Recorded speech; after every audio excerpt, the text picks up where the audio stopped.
Hey, welcome back to another episode of Life After Divorce. I am your host, Chris. Today is episode 18, and we're going to talk about comparison. And a little disclaimer before we get started, I don't want to make this episode about ways to upset you. This is just about something to make you think and maybe make some tweaks in your life and your approach in life. So that's what this is all about. Comparison is something that is taught to us at a very young age. In school, we are compared to our classmates based on our grades, based on test scores, who has the highest, and then where does everybody else trickle out below that. It doesn't go away. As a matter of fact, it actually gets worse over time to the point of when you get into your career, you know exactly what I'm talking about. You're constantly being compared against either a benchmark of an expectation or against somebody else on the team or in the company or whatever that's doing more than what you're doing. That comparison is always there. It doesn't matter if you are in sales. It doesn't matter if you are a nurse. It doesn't matter if you are in customer service, accounting, whatever it is, you're always being compared either against a benchmark expectation that you are trying to achieve or against somebody else that's working at a higher level than you are. The reason that I'm bringing this up is not because I'm bagging on work today.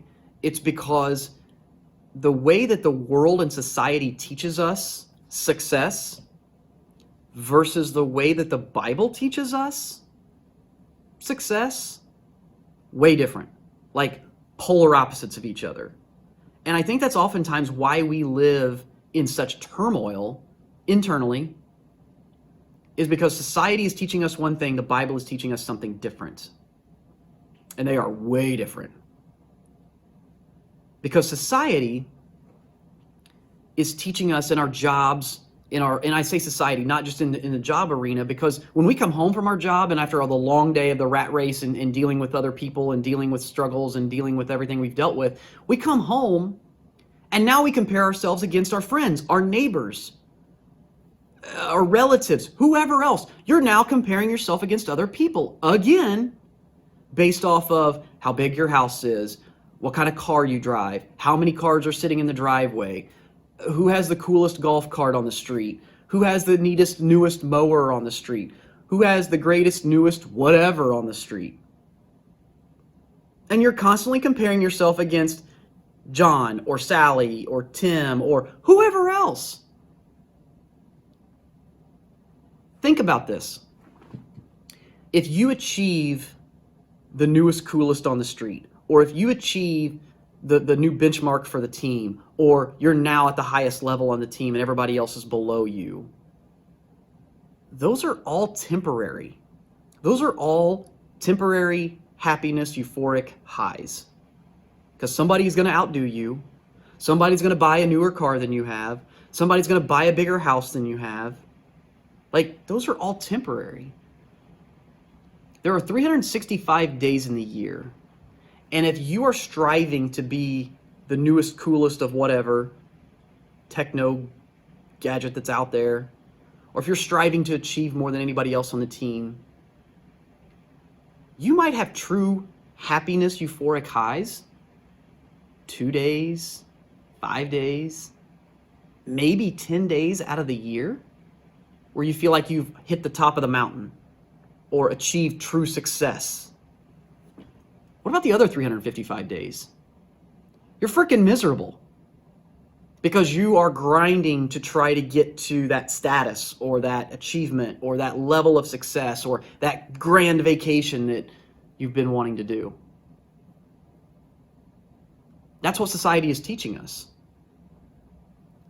Yet the Bible teaches us about blessings and rest and appreciation and contentment. Ooh, there's a big one.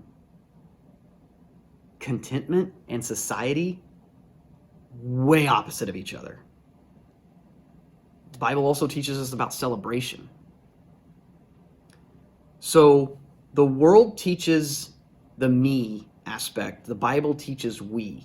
Meaning, me, I'm constantly comparing myself to somebody else. We is, how am I helping somebody else? How am I helping others? Am I making a positive impact on somebody's day? Am I helping somebody with a challenge that they can't get through on their own? Am I being a blessing to somebody else? Way different. Before the Rona, I was dead on the society road. Rat race every day, go 100 miles an hour, do more, run faster, achieve more. It's not enough. Post-Rona, I'm a little different. Way more over here on the Bible side of trying to look at it from my daily blessings and not focusing on all the garbage and the stress and the anxieties and things that I cannot control. And the reason I'm bringing these things up today is, and again, I live in the same turmoil every day, is that it's a choice that you get to make. Am I focusing on this today or am I focusing on this today? John Gordon, one of my favorite authors, talks about you cannot be stressed and blessed at the same time. Not possible. You can be one or you can be other, but you can't be both. So if I'm being stressed out because of all the things I cannot control and all the what-if scenarios and fear and anxiety, and I haven't achieved my level of success yet, or I don't have the coolest, newest car on the street yet, I need to stop and focus on all the things that I do have going for me right now. I have my health. I have my kids. They have their health. Maybe that's another one there. I have shoes on my feet. I have food on the table. I have shelter. I have reliable transportation. Maybe not the coolest and newest vehicle out there, but I've got reliable transportation. I have heat. I have air conditioning in my house. I have electricity. Luckily, or otherwise I wouldn't be able to do this for you. Like, those are my blessings. And we take those for granted because we're focusing on things we don't have. So that's really my point of bringing this out today and wanting to talk about this some more. It's not about what somebody else has that you don't. It's, have you helped somebody today? Have you made a positive impact on somebody else's life? You could simply just be kind to people. You run into somebody and say, hello, hi, how are you? That may be the only person they talk to all day that's that positive to them. These sound really simple and basic, and we take every one of them for granted until we don't have it.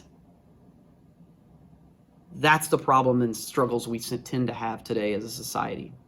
So, and in case you're wondering why I always say at the end of these videos, have a blessed day and a joy-filled life, it's not just a cool tagline that I came up with.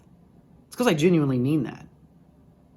I'm not saying have a happy day. That's temporary. Have a blessed day and a joy-filled life. Those are more permanent. So one other thing I do want to share with you here before we leave, and this is what I'm going to leave you on. Proverbs 14:30 says, a heart at peace gives life to the body, but envy rots the bones. Think about that. Keep the feedback coming. I really do appreciate it. Appreciate the views and the videos, the video shares, I should say. Keep sending me emails, as always. And until next time, have a blessed day and a joy-filled life. Take care.